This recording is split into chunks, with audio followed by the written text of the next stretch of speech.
Hello, and welcome to the 10th book review of the 50 Book Challenge. Today we'll be reviewing Feel Good Productivity by Ali Abdaal. Ali Abdaal is a popular productivity YouTuber, and I've become familiar with his content over the past year. He provides valuable information to students such as myself, and I'm also a fan of his podcast, Deep Dive. As a result, I decided to check out his new book. I made plans to read the book just after Christmas when it came out, but I had a bunch of other books in the way that I wanted to finish first, so I finally gotten around to it. I wanted to share my thoughts about the book and any key takeaways that I got from it. Let's jump right in. In this book, Abdaal proposes a life philosophy that he lives in accordance with. To summarize this philosophy, it goes as follows. Positive emotions are the fuel that drives the engine of human flourishing. Abdaal argues that positive emotions aren't just fleeting feelings that come and go without consequence. Rather, they're a key part of our social functioning, social relationships, and overall well-being. This philosophy is supported by 3 key points. Number 1, feeling good boosts our energy. Number 2, feeling good reduces our stress. And number 3, feeling good enriches your life. Put simply, success doesn't lead to feeling good. Feeling good leads to success. Abdaal moves on to discuss the idea that as we leave childhood and enter adolescence and adulthood, we begin to lose the play element that used to be such a fundamental aspect of our lives. Abdaal states how, as kids, we're following our curiosity and enjoying activities without worrying about the results. But as we get older, the spirit of adventure gets slowly squeezed out of us. Life goes from being filled with adventure to a mundane, predictable existence. This was something I battled with during my high school years. In high school, I always struggled to enjoy my recreational time because I felt like if I wasn't working or studying, I was wasting the time. Back then, I wasn't a very disciplined student, and so procrastinating was pretty common for me.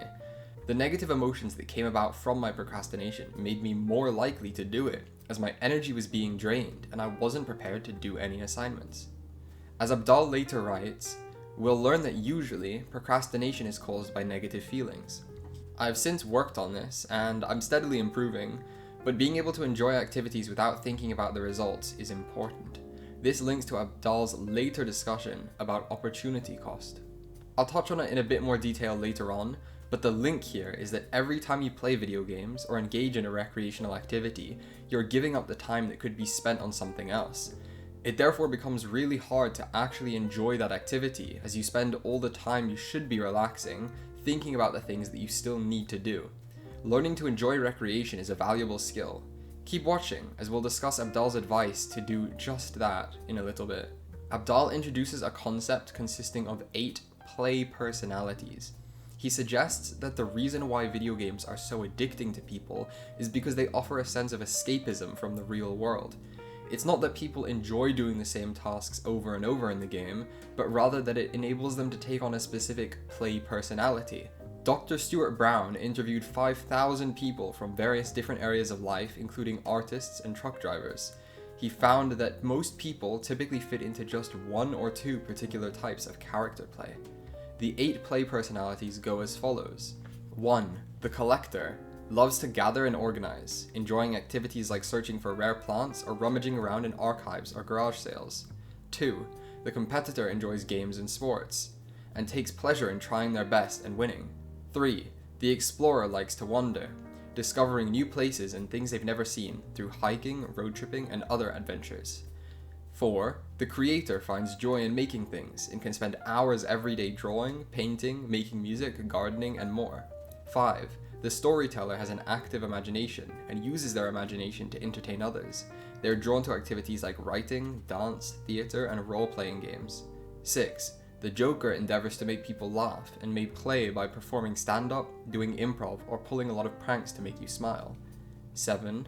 The director likes to plan, organize, and lead others, and can fit into many different roles and activities, from directing stage performances to running a company, to working in political or social advocacy.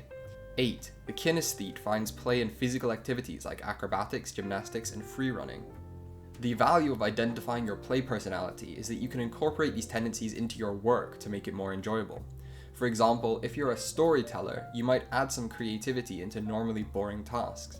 This might include turning an email into a short story, perhaps with an unexpected twist. If you're a creator, you might wish to make your spreadsheets or documents more presentable, adding colors and visually appealing diagrams. By identifying our play personalities, we can add some adventure back into our daily routines, temporarily pulling us away from the monotonous life we typically experience and inviting opportunity for creativity and exploration. It makes our work more fulfilling and reinvigorates that curiosity that was sapped from us during our entrance into adolescence. If I had to pick the ones I identify with out of the list, I'd say I'm definitely both an explorer and kinesthete. Ultimately, I like being physically active and visiting new locations. I would say I'm also a competitor, but I think it's very context dependent. I'm not competitive in everything I do, but there are some things I'm really passionate about being the best at. To apply these play personalities to the work that I do, this can involve travel photography and making travel documentaries.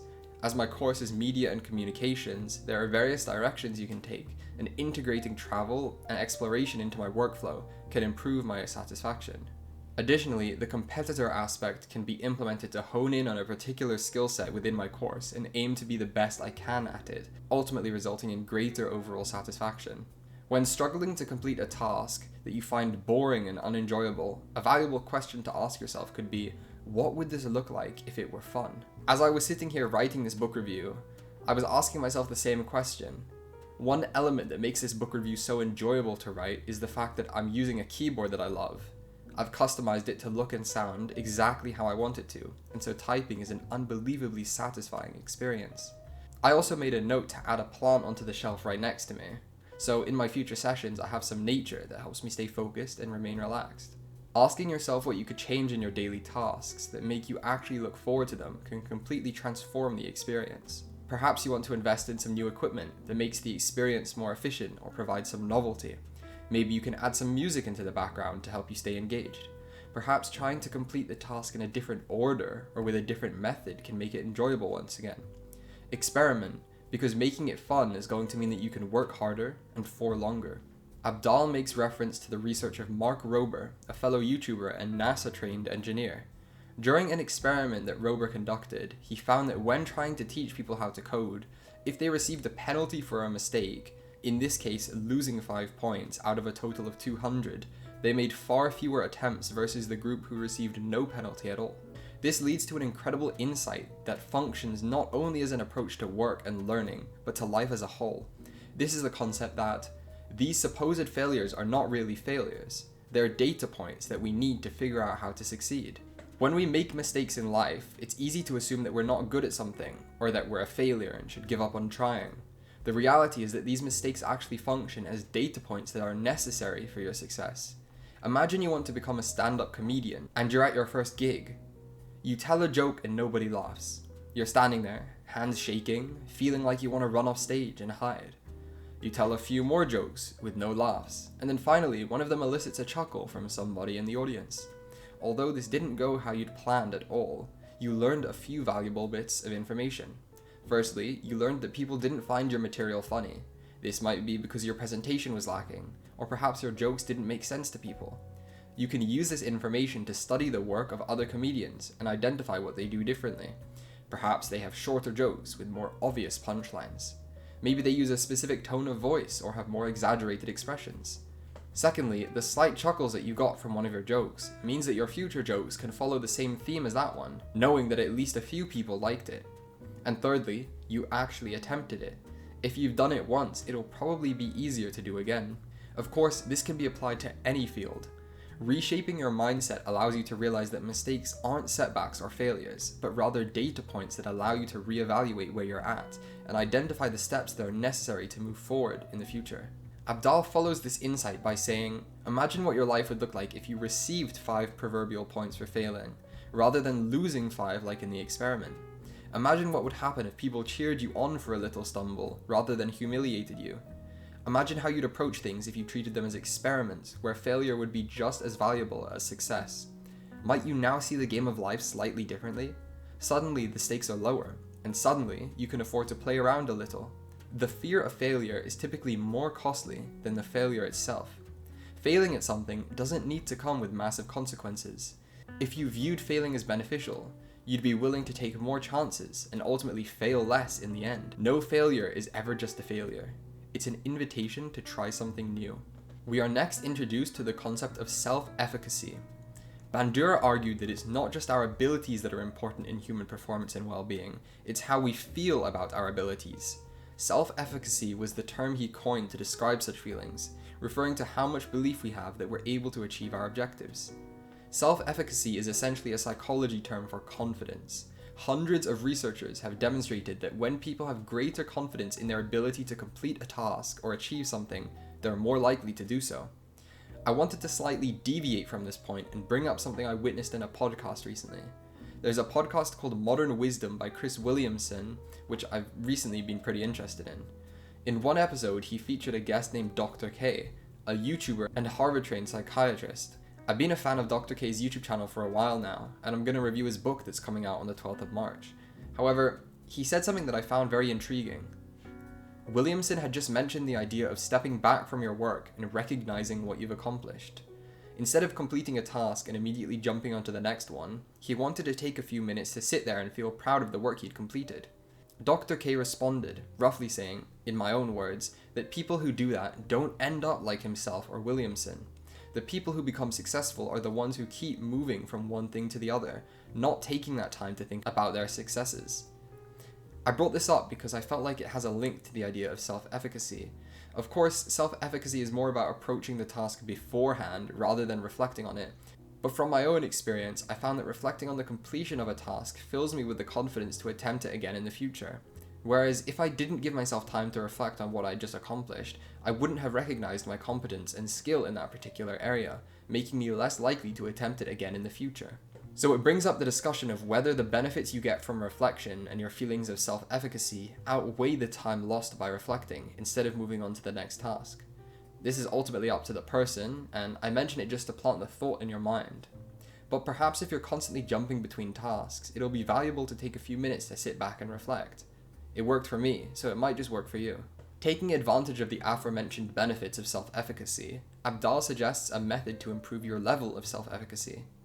Next time you're feeling like a task or project is particularly difficult, ask yourself, what would it look like if I were really confident at this? Just by asking yourself the question, you'll visualize yourself confidently approaching the task at hand. The switch has been flipped. Sometimes, we assume we can't complete a task because we believe we aren't good enough to do so. If only we were as skilled as our role model, we'd be able to produce this. If only I had the talents that my colleague had, then I'd be able to get a raise. However, it's worth considering how much of our ability is altered by our self-perception. Sure, my colleague may be better than me at this particular task, but how would he have done it differently to me? If I tried to complete it the same way he would, perhaps I'd achieve the same results as him. If I believed I was capable and confident, what are the chances I would suddenly become capable and confident? Even though nothing has changed in terms of your skills, your mindset can be a massively influential part of your success. Believing you're capable of achieving a task might be all you need to actually operate at the level that's necessary. Perhaps the term "fake it till you make it" actually has some merit. Acting confident and capable might make you realize that you actually are confident and capable. Bandura also proposes a concept called the vicarious mastery experience. This is when you see or hear information about somebody's performance on a task before you undertake it. This information provides you with a confidence that the task is realistic and achievable. Abdaal describes a study where two groups of individuals were tasked to reach the top of a climbing wall, despite the fact that most of them had never even seen a climbing wall before. One group was shown a video of someone climbing a similar wall, whereas the other group wasn't shown anything. Amazingly, just watching that video had a dramatic effect. Even though both groups of climbers were given the same instructions when they first arrived at the wall, the group that watched the model rock climber ascend the wall they were about to tackle ended up doing a lot better. They felt more confident about their rock climbing abilities, enjoyed the activity more, and performed better. Bandura argued that being surrounded by other people who show persistence and effort in overcoming challenges can increase our own feelings of self-efficacy because they demonstrate to us that these challenges can be overcome. And, as Bandura himself states, seeing people similar to oneself succeed by sustained effort raises observers' beliefs that they too possess the capabilities to master comparable activities to succeed. Following this, Abdaal provides his own insight into the idea of vicarious mastery. I've found that my sense of confidence increases substantially when I read books, listen to podcasts, or watch movies with stories of people succeeding in the areas in which I want to feel more empowered. This is likely the reason why self-improvement has become such a popular genre in both literature and on YouTube. People like to see others do things that they want to do.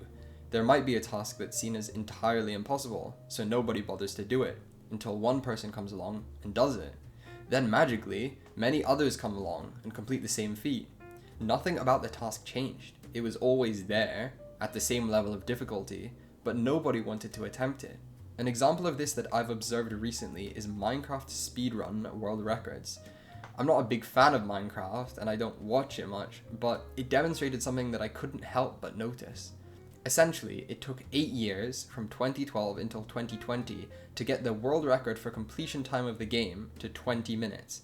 But then it took only 8 months, from August 2020 until April 2021, to get this time under 10 minutes. A time that took 8 years to achieve was halved in just 8 months.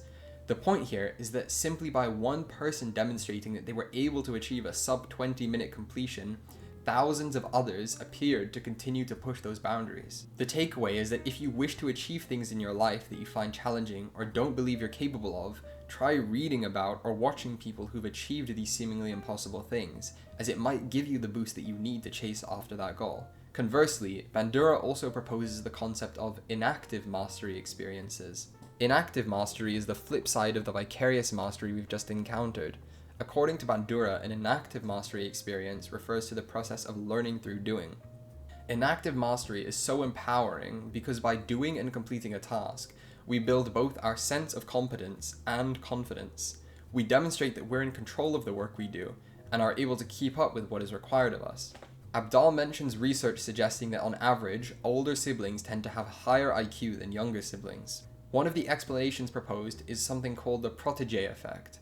This is essentially a phenomenon where students who were asked to teach the material they learned to computer-generated students would learn better than those who simply studied the material alone.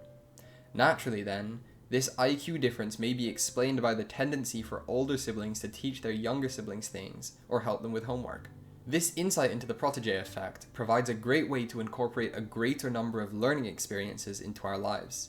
Once you understand the power of the protégé effect, it becomes surprisingly easy to take on the role of teacher in almost any role. If you work at a company and there's a new employee who isn't as experienced as you can use this as an opportunity to mentor them. By teaching the new employee the relevant concepts within your field, you're forced to think more deeply about them and ensure that you understand them fully, which ultimately improves your skill level and leads to a deeper understanding. Some comforting words that Abdaal writes are, and if you're concerned that you're not qualified enough to teach someone else, it's worth remembering that the people we learn from best are often the ones who are just a step ahead of us in the journey, so anyone can become a teacher. I've always struggled to teach people because I feel as though I'm not qualified. Until I become the best at something, I feel like the person who's learning could simply go to somebody better than me.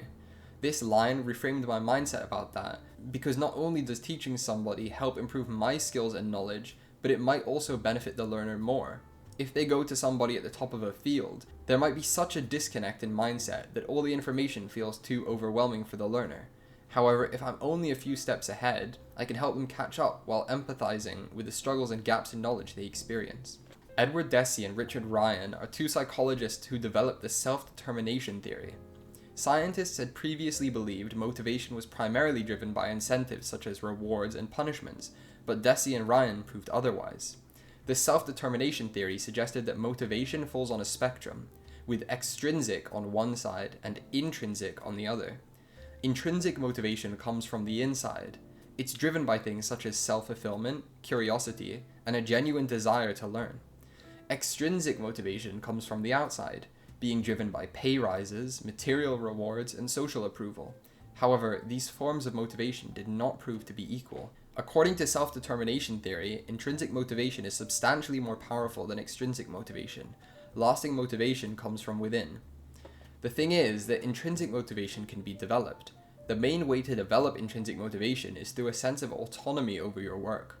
Feeling in control of the work that you complete can be a hugely motivating factor. One problem is that some jobs don't allow for a sense of autonomy. If you worked at McDonald's, you wouldn't have the freedom over how to structure your workplace, nor the kind of work you're assigned to. You're simply following the orders of somebody else. However, we can still choose how we approach the work.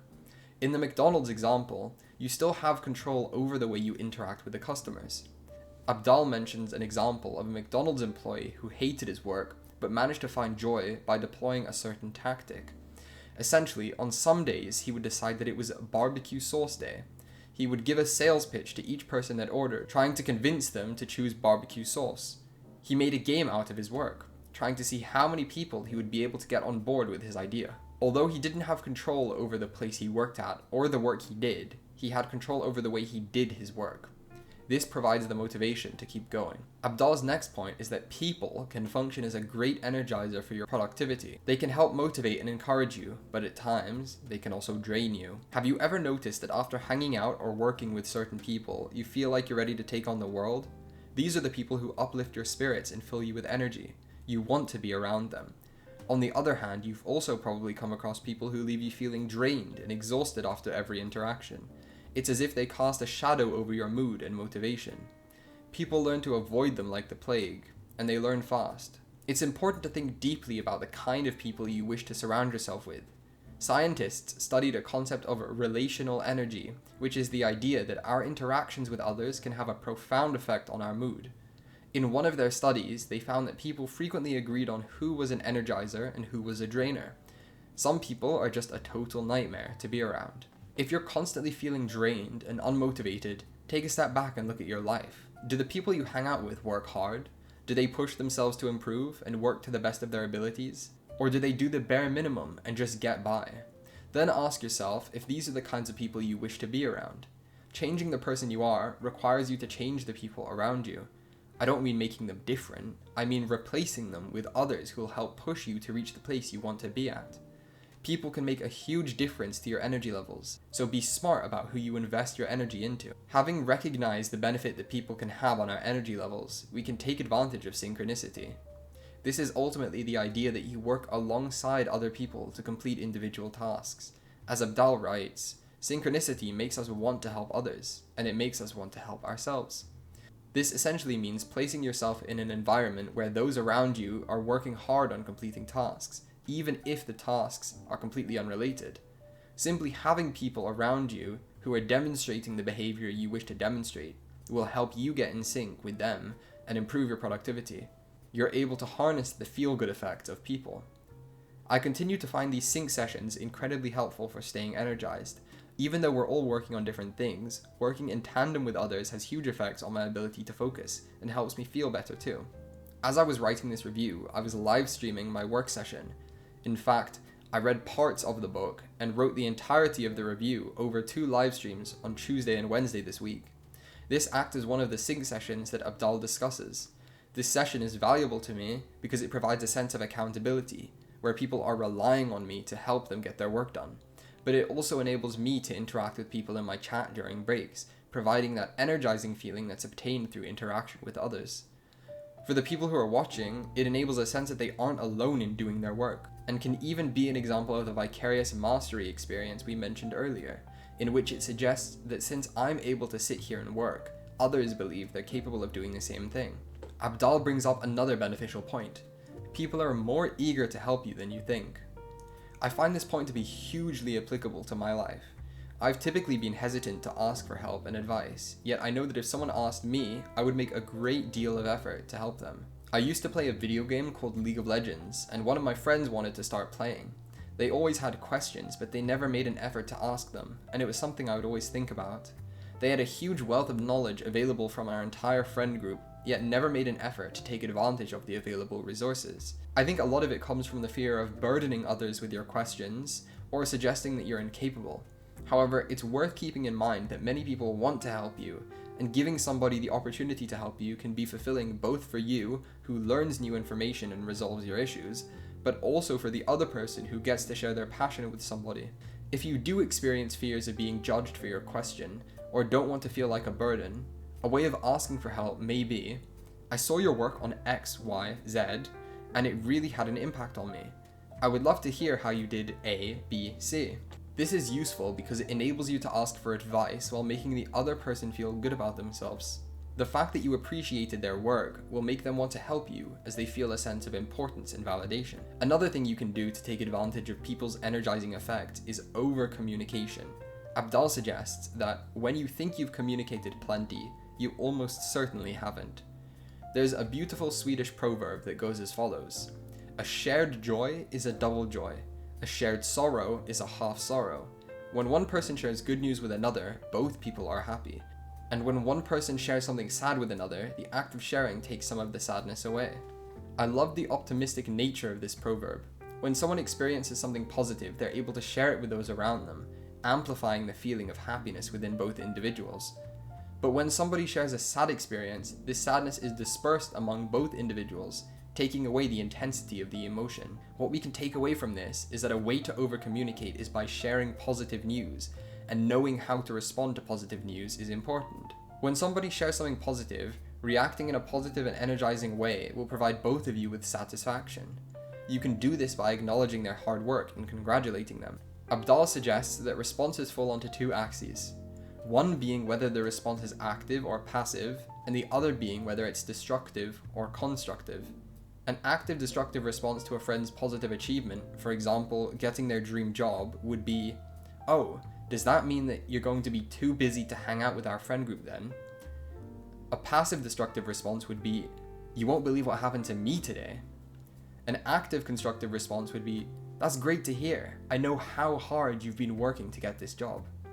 A passive constructive response would be, "That's good to hear." Taking an active constructive response is best because it shows that you care about what the other person has to say, fueling a positive interaction and bolstering the relationship. I've definitely given many passive constructive responses, and although they're done with good intentions, it doesn't give the person sharing the news the reinforcement and excitement they wished for. Imagine you're in their position, and you finally achieved something that you've been working on for ages. Even though it might not be a big deal to your friend, you'd really wish for somebody to celebrate the achievement for you. If they do, it'll make you feel even better. If they just congratulate you, it might feel as though the achievement isn't actually that significant after all. Another way we can improve our communication is through giving bad news as well. The issue is that humans aren't very good at that. According to a 2002 study conducted by University of Massachusetts psychologist Robert Feldman, 60% of people lie at least once in an average 10-minute conversation. These lies aren't always big deals though. Most of the time they're just small things. The reason why we lie though is because being honest can feel like a lose-lose situation. If we tell the truth, we can seem rude, but if we aren't honest, then we aren't able to fulfill our desires.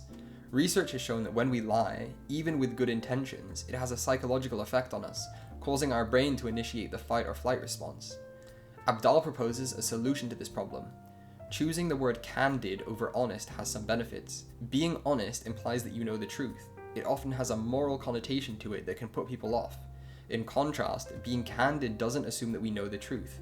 The spirit of being candid is more like, "Here's what I think. Can you hear me out or help me out? We can do it together." The idea here is that when you tell someone you're being honest, it feels as if this is the reality. For example, if you told someone, "I'm going to be honest, you're a bad singer," it might feel as if this opinion is shared by everyone. However, somebody else might like that person's singing voice, as the truth is sometimes subjective. But when your response is candid, you can provide your perspective while making it clear that this is simply the way that you feel. For example, if somebody cuts another person off in a meeting, approaching them and saying, "You are incredibly rude," is an idea that's presented as a fact, yet it remains subjective. What is rude to me might not be rude to somebody else.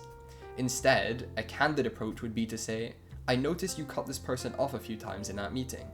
This way, the information you're presenting is actually factual, without being influenced by your subjective experience. It provides an opportunity for you to voice your feelings and work towards a solution without attacking the other person or making you come across in a negative way. Next time you need to provide feedback, try to do it in a candid way. Be objective with what you say, rather than making a subjective, judgmental statement. Going back to the point we discussed at the start surrounding procrastination, Abdaal introduces an idea called the fog of uncertainty. This is the idea that oftentimes we struggle to make a start on our work because we aren't clear on what we're supposed to be doing in the first place. This phenomenon is referred to by scientists as uncertainty paralysis. It happens when we become overwhelmed by the unknowns or the complexity of a situation, leading to an inability to act. This paralysis prevents us from making good progress on tasks, projects, or decisions. It gets in the way of feeling good and gets in the way of getting things done. Because uncertainty makes us feel bad, we achieve less. Humans naturally dislike the unknown and prefer clarity and stability. This can make it very challenging to begin a task that isn't clear to us, as it feels like a big investment of time and energy without any clearly identifiable outcome. Uncertainty paralysis is something that I've struggled with in the past. Learning about the phenomenon was hugely transformative because it's hard to resolve the issues without being aware of its cause. I recognized that I was procrastinating because I was unclear about the objectives of a task, and therefore it became too overwhelming to start. To resolve this, I would identify a simple next step and continue to progress in small stages. Let's say I was procrastinating on this book review because I didn't know where to start. My first objective would seriously be just to open Google Docs and write my introduction line. Then at that point, I have some sort of direction that I want the book review to go in. Getting through that initial stage of fogginess provides some clarity on the other side that resolves the uncertainty paralysis I've been plagued with. Abdaal has made use of the same concept as myself. He calls these steps action steps. He advises that when you're stuck on a task, to take a step back and ask yourself, what's the next action step? As he writes, if you're procrastinating from studying for an exam, your next action step is to get your textbook out and open it to the page you're going to start from. If you're procrastinating from going to the gym, your next action step is to change into your gym kit. And if you're procrastinating from writing a book, your next action step is to turn on your laptop and open Google Docs. For the same reasons I've explained, this is valuable simply because it provides a sense of clarity while making the task seem more realistic and less daunting. Although this step-by-step method has worked well for me, Abdaal invites the opportunity to try a method he calls Commander's Intent. He discusses an event called D-Day that took place on the 6th of June 1944 in northern France. It was an Allied invasion of occupied France, aiming to liberate them from the Nazis and secure key bridges and roads. Although there was a method to undergoing this Allied invasion, things quickly went wrong and the troops realized they'd landed in the wrong location with the wrong soldiers. Despite this, the whole saga was a victory of Commander's Intent. The military general's detailed orders hadn't worked. The specific plans they laid out went awry, but because they'd communicated their commander's intent, everyone involved in the operation knew the purpose. The why was clear, and that made it possible to work out an alternative how. The takeaway here is that although the method of achieving the goal had gone horribly wrong, because the end goal had been established, the soldiers all knew what they were seeking to achieve and could adapt their methods on the fly. Therefore, in your own work, establishing a desired end goal can help clarify the objectives that need to be met to reach that point. If you're going into a task blindly, without any idea what the outcome is intended to be, you're likely to suffer from uncertainty paralysis.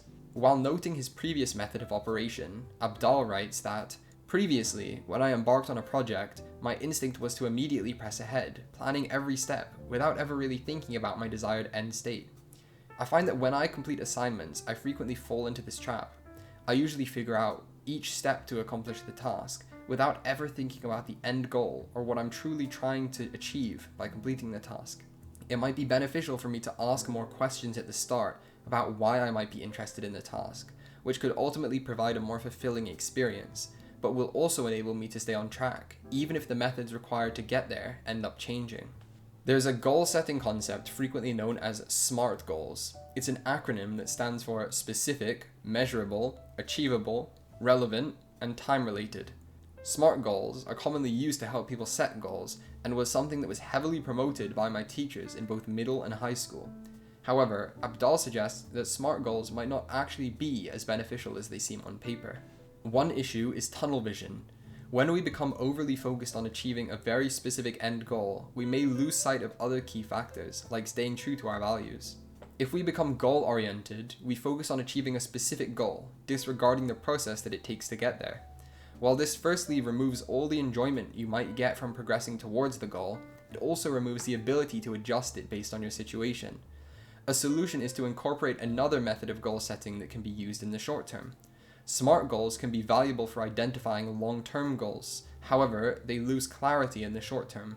Instead, you can set yourself daily or weekly objectives that help you progress towards the bigger picture. The benefit of this is that it allows you to adjust your daily operating procedures accordingly, and the risk of uncertainty paralysis is greatly reduced as the steps towards achieving your long-term goals are made clear. This is something that I've recently started implementing into my work sessions. The evening before my work session, I'll make a list of all the things I want to accomplish the next day, as well as all the things I wish to accomplish by the end of the week. This way, if I do more than expected in one day, I can move on to the next task. Similarly, if I do less than expected, I can reevaluate and still stay on track for the rest of the week by picking up the pace over the next few days. Abdaal proposes his own method of goal setting that places a priority on defining the process required to achieve that goal, as opposed to what the actual goal itself is.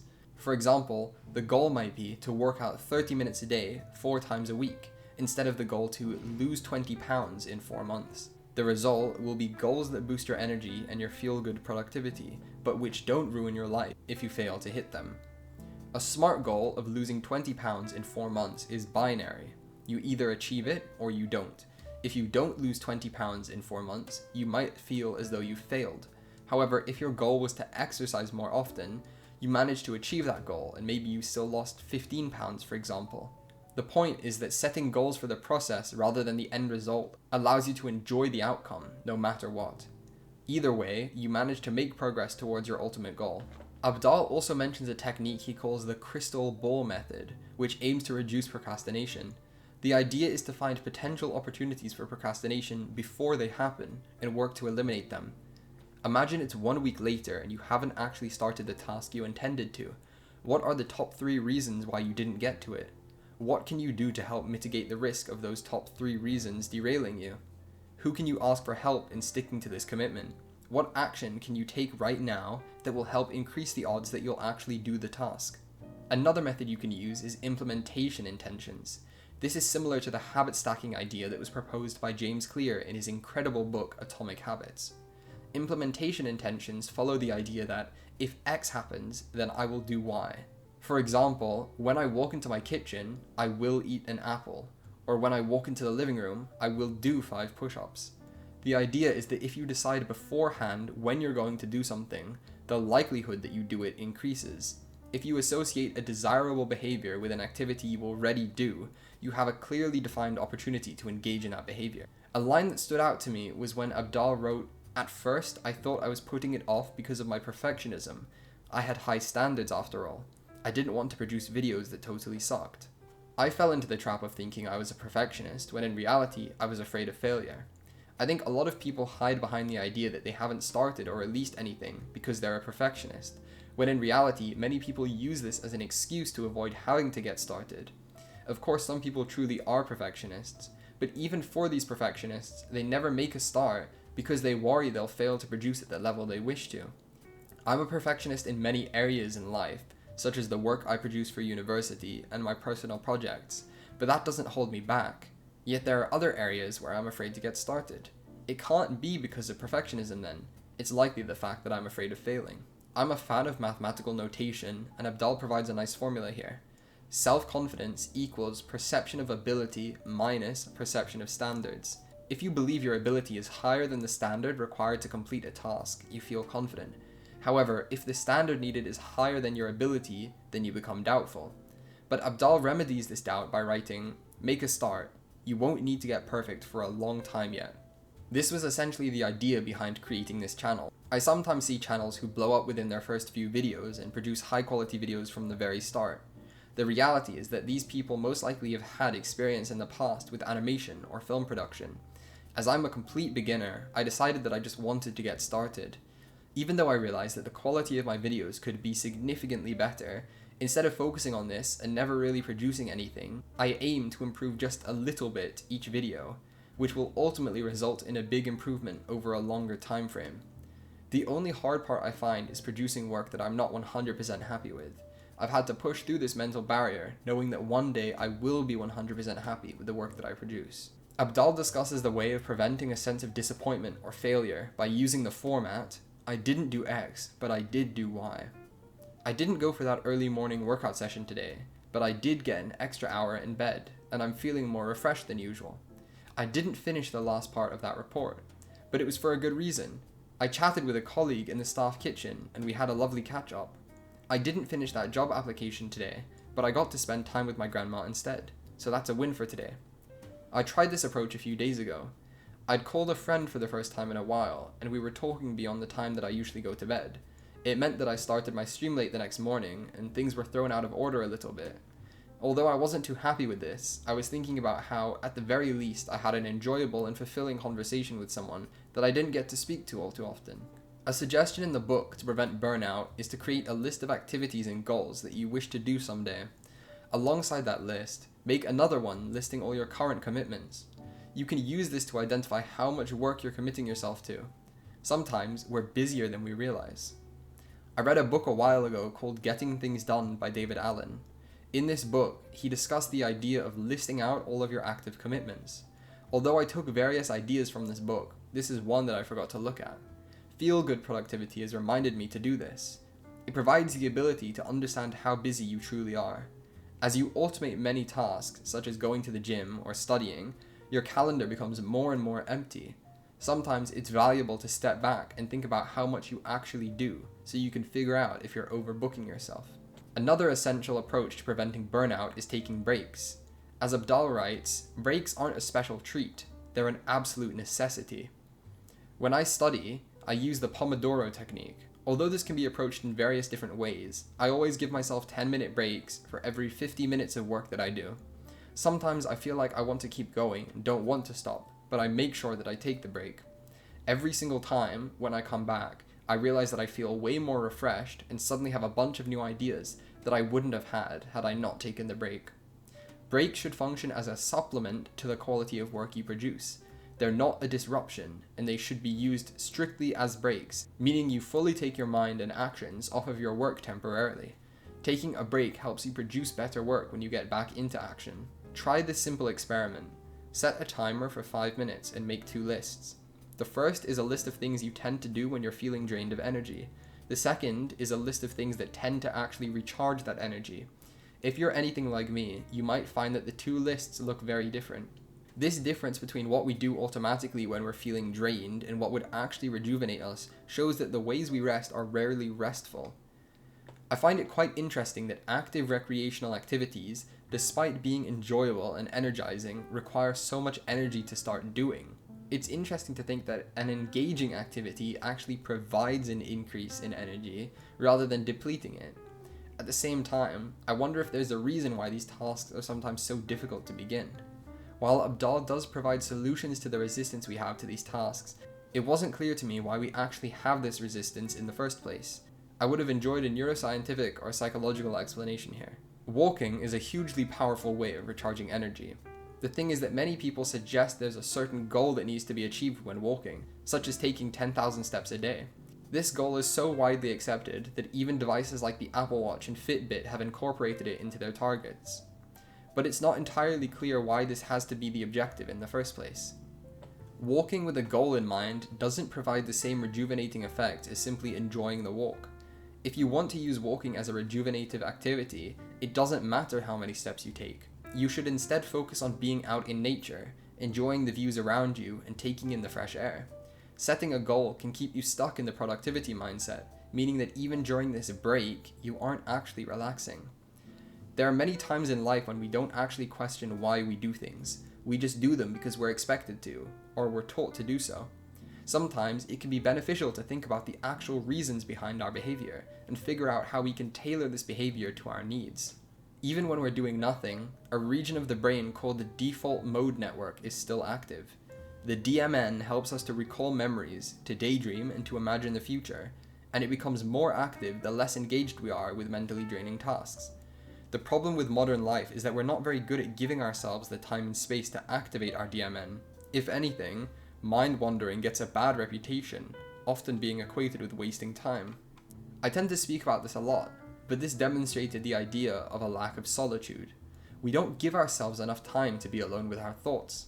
If we're studying, reading, or even sitting in a lecture and we get bored, we instantly reach for our phone. We don't even allow ourselves the time to zone out and think. We have to be constantly engaged with something. Without allowing ourselves to activate our DMN, we don't get to process our thoughts, remember our past memories, or think about the future. We're stuck in a perpetual state of consumption without ever giving the brain an opportunity to truly rest. Now it's time to discuss my thoughts. So overall, I think this was a really enjoyable book. It included various diagrams, charts, and basic graphics that made it quite engaging.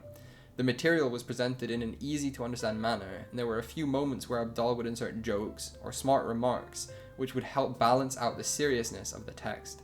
Sometimes there are books that I read purely for the material, not because the book itself is enjoyable. I found myself reading Feel Good Productivity because I actually looked forward to the reading experience, rather than simply just what I was going to learn from the book. I made so many notes while reading this book that I had to trim the book review down by around 2,000 words, simply just because it was too long. This book was full of thought-provoking and valuable concepts. It essentially took a bunch of widely discussed ideas and condensed them into one book. As a result, one thing I noticed was that the majority of the concepts discussed in the book were concepts that I was already familiar with. This might be because I've consumed a lot of content surrounding these ideas, but it did feel like the book was more so an accumulation of ideas rather than a newly proposed philosophy. While reading the book, there was a moment where Abdaal would discuss a concept, and I thought to myself, I can tell he's been reading Atomic Habits, and a few lines later he would talk about how he pulled the idea from Atomic Habits. This isn't a fault, of course, as Abdaal's philosophy has evidently been formed through various concepts, books, and other areas of wisdom. With that being said, it's nice to see how transparent the text is. Abdaal clearly practices exactly what he preaches. In this book, he's clearly communicating his life view to the reader, proposing a philosophy that encompasses not only work, but virtually every aspect of life, including ideas about emotional regulation, productivity, social interaction, as well as health. While some authors might present a solution to a specific problem or provide a theoretical idea that people might be willing to take on board, Abdaal presents a holistic life approach that has been meticulously crafted through years of experience within his life, and he does so in a concise and easily digestible manner. Thanks for watching my review of Feel Good Productivity by Ali Abdaal. Next week we'll be discussing Slow Productivity by Cal Newport. Although there's an unintentional link between the themes of these two books, if you're interested in learning about new productivity philosophies, I recommend checking out next week's review. We go into depth about what productivity truly means and how we can get more done by doing less. As always, I appreciate you all, and I'll see you next week.